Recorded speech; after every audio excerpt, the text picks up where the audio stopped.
C'est l'histoire d'un joueur, un joueur comme les autres. Il a acheté Call of pour s'amuser, entre autres. Mais il n'y parvenait pas à cause des adversaires, à cause des alliés et des Timo Strikers. Il se mit à rager face aux armes abusées. Il se mit à rager au lieu de s'amuser. Ses amis lui ont dit « Arrête de t'énerver ». Il n'a pas réussi. Il perd une amitié. Il se retrouve tout seul face à ses armes cheatées. Ainsi que les campeurs, il se fait insulter. C'en était trop pour lui, il a dû faire un choix. Se mettre à leur niveau devant un tel effroi. Il tomba dans le noobisme, persuadé d'une chose. Impossible d'arrêter, il lui fallait sa dose. Dès qu'il tuait quelqu'un, qu'il l'entendait qui gueule, ça ne le faisait pas rire, il se sentait moins seul.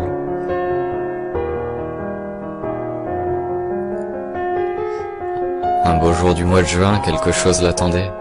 Une rencontre de taille, il n'aurait pu y penser. C'était moi, Artenko. La partie commença. C'était sur Baccarat, on ne se connaissait pas. Il jouait à l'arme cheatée, sans doute pour faire rager. Un moment, il m'a tué, et je lui ai dit « Bien joué ».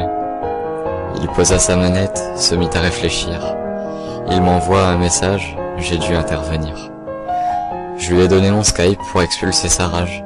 Ce fut très difficile, il était dans une cage. J'ai été là pour lui, je l'ai enlevé du pire. J'ai stoppé sa connerie, il joue pour le plaisir. Quelques semaines plus tard, il m'annonce une nouvelle. Il arrête à Call of, c'est mieux la vie réelle. C'est donc sur ces 5 mots qu'une aventure finit. C'était un grand ami qui a marqué ma vie.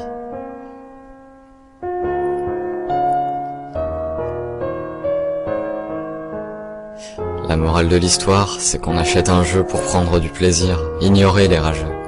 Si l'on achète un jeu, c'est pour s'amuser, non pas pour se prendre la tête, ou bien pour s'énerver.